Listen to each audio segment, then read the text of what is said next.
वो इज़राइल गए, वहाँ पे उन्होंने डांस एंड सिंगिंग किया, नाच गाना किया। उसके बाद उन्होंने कहा कि इट वर्क। इसका क्या अर्थ है?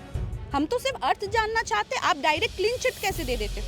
जुलाई के पहले हफ्ते में वो इज़राइल गए, 9 जुलाई या 7 जुलाई, मुझे एग्जैक्ट डेट याद है, बट उसी इज़राइल के ट्रिप के बाद ये ईमेल लिखा गया कि इट वर्क। हम चाहते हैं कि सख्त कार्रवाई हो। हमें जानना है कि हमारे प्रधानमंत्री जी का नाम क्यों इतने घिनौने इंसिडेंट में उनका नाम क्यों है। एप्स्टीन फाइल को लेकर जहां एक तरफ देश की संसद में हंगामा मचा हुआ है, तो वहीं दूसरी तरफ मुंबई में यूथ कांग्रेस की तरफ से एक विरोध प्रदर्शन किया गया है। और यहां पर आप देख सकते हैं कि जो बैनर्स हैं वो लाए गए हैं, जिसमें मोदी एप्स्टीन भाई भाई और संस्कारों की बात दागियों के साथ इस तरह के जो है पोस्टर्स लगाए गए हैं और कहीं ना कहीं प्रधानमंत्री नरेंद्र मोदी पर निशाना साधने का काम किया गया है। मेरे साथ मुंबई यूथ कांग्रेस के अध्यक्ष जीनत सबरीन जी हैं, उनसे बात करते हैं और जानने की कोशिश करते हैं आज आप लोगों ने ये प्रोटेस्ट निकाला है, क्यों ये प्रोटेस्ट है और सीधे सीधे आप प्रधानमंत्री नरेंद्र मोदी पर हमला कर रहे हैं।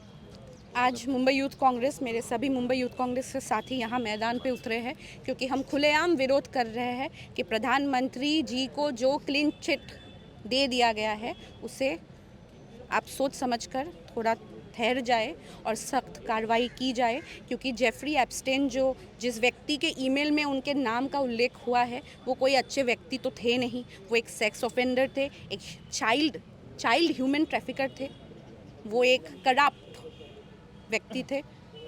तो जब उनका नाम इतना खराब है और उनके ईमेल में हमारे प्रधानमंत्री जी का नाम, राहुल गांधी जी का तो नाम नहीं आया, उनका नाम क्यों आया, प्रधानमंत्री जी का नाम क्यों आया?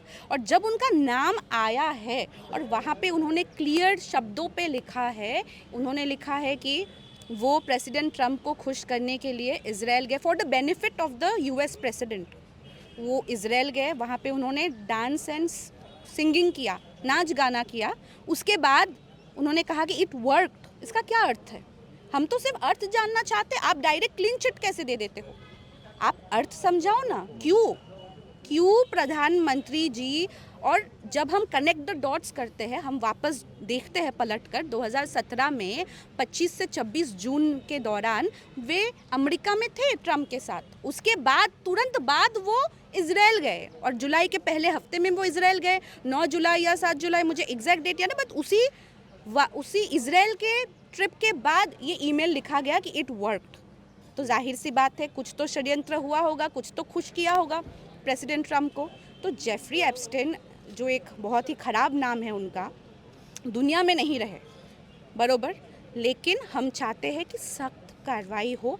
हमें जानना है कि हमारे प्रधानमंत्री जी का नाम क्यों इतने घिनौने इंसिडेंट में उनका नाम क्यों है, बस। लेकिन जहां एक तरफ आप लोग कह रहे हैं कि जेफरी एप्स्टीन के ईमेल में मोदी जी का नाम आया है, तो एक ऐसा आदमी जो पहले से ही क्रिमिनल था, उसके ईमेल में अगर नाम आ जाता है तो आप लोग विश्वास कर लेते हैं कि मोदी जी ने कुछ ना कुछ गलत किया होगा। और हमारी सरकार जब ये कह रही है कि मोदी जी का उससे कुछ लेना देना नहीं है, तो यूथ कांग्रेस उस पर विश्वास क्यों नहीं करता है? देखिए, सबसे पहली बात ये हम कह सकते कि ठीक है, सरकार बोल रहे हैं कि कोई लेना देना नहीं है। आप मुझे ये बताइए, ट्रम्प के सामने मोदी जी झुकते नहीं हैं क्या? ऐसा नहीं लगता कि मोदी जी के हाथ बंधे हुए हैं? क्यों? आज आपने बजट देखा है, हाल देखे आपने, US trade, US panel tariffs आपने देखा है, इंडिया पाकिस्तान का देख लीजिए, जो भी हो। प्रेसिडेंट ट्रम्प ने तो खुलेआम पाकिस्तान को सपोर्ट किया था। उसके बाद भी हमारा ये झुकने का जो एक आप बॉडी लैंग्वेज एक ये है। अरे हमारे देश में तो प्रधानमंत्री इंदिरा गांधी जी हुआ करते थे, अमेरिका का हिम्मत था क्या? लेकिन मुझे एक बात बताइए कि किसी देश के प्रधानमंत्री से जाकर मिलना, उसके साथ अच्छी अच्छी बातें करना, तो क्या गलत है? और मोदी जी आप लोग कह रहे हैं कि झुक गए, किस तरह से झुक गए? गलत नहीं है, गलत नहीं है, लेकिन ट्रम्प जी का एक स्टेटमेंट था जहां उन्होंने इंडिया के बारे में अनाप शनाप कहे थे और तब मोदी जी को सख्त जवाब देना चाहिए था, वो जवाब नहीं हुआ। और सेकंड बात, हमें ऐसा लगता है कि उनका नाम जब उल्लेख हुआ इतने घिनौने इंसिडेंट में, हम सिर्फ कार्रवाई की मांग कर रहे हैं। आप कार्रवाई करने से आप डिनाई कर रहे हो, आप कह रहे हो कि वो क्लीन, बिल्कुल कोई लेना देना नहीं है। तो हमारा सवाल ऐसा है कि हमें ऐसा लग रहा है अगर कॉम्प्रोमाइज़ नहीं होता, अगर मोदी जी का कुछ राज, कुछ दफनाने वाली चीज़ ट्रम्प के पास या फिर जेफरी एप्स्टेन तो नहीं रहे, बट वहाँ पे नहीं होता। आज ईमेल तो खुलेआम रिलीज़ किया गया, ये इंडिया की तो बात नहीं है।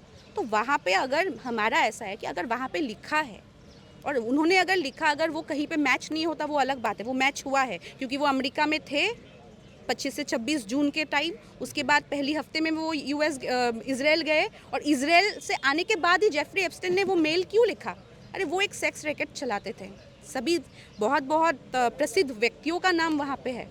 तो अगर मोदी जी का भी नाम आया है, हम इतना चाहते कि कार्रवाई हो और ये कार्रवाई होना चाहिए। और जब तक वो guilty, he is not proven innocent, तब तक मोदी जी को इस्तीफा देना चाहिए, हमारी ये मांग है। तो आप लोग क्या इसी तरह से प्रोटेस्ट करेंगे? हम करते रहेंगे प्रोटेस्ट, हम करते रहेंगे क्योंकि ये मैंने कहा बहुत ज़्यादा शर्मनाक बात है और सबसे जरूरी शर्म करो, शर्म करो। सबसे जरूरी about the safety of the country and we do not want to compromise Prime Minister. Thank you. बहुत बहुत धन्यवाद। तो ये थी हमारे साथ जीनत सबरीन, जो ये कह रही थी कि जिस तरह से प्रधानमंत्री नरेंद्र मोदी का नाम एप्स्टीन फाइल में आया है, उसके बाद मामले की इन्वेस्टिगेशन होनी चाहिए और इस तरह से क्लीन चिट नहीं देनी चाहिए।